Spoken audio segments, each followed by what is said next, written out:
Baldur's Gate 3 was supposed to let you visit Hell, the Gith plane, and turn Ketheric Thorm.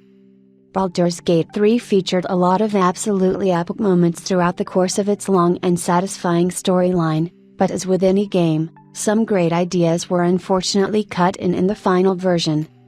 Speaking to IGN at the Game Developers Conference 2024, Larian Studios founder and game director Swinfink revealed that Ketheric Thorm, the first of the three main villains in Baldur's Gate 3, was originally supposed to be redeemable by players.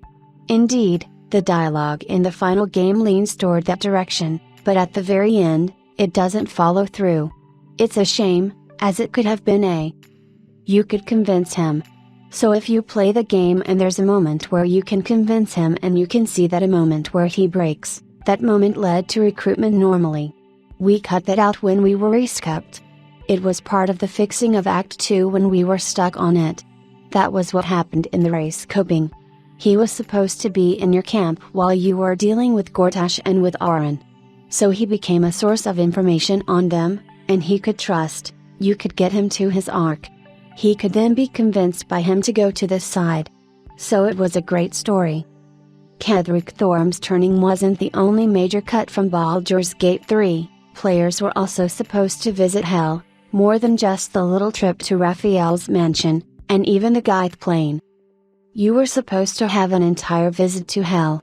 Vlaakith's palace, and I keep on forgetting, Tunarot, the Gith plane.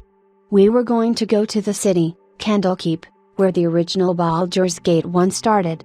So there was all things that we considered that at some point, there was a moment where the maps were going to be smaller, and so we were going to be able to give you bigger diversity of location that you would explore. But then the problem with those massive is that the sense of exploration wasn't really present. So that's why we killed a whole bunch of them. Unfortunately, Larian doesn't plan to make any new content for Baldur's Gate 3, as announced by Swinfink a few days ago. However, that doesn't mean the studio is completely done with its award-winning masterpiece. Beyond mere bug fixes and the announced cross-platform mod support, Vink said there are some big features still in development, and the epilogue work is still underway, especially for the evil endings.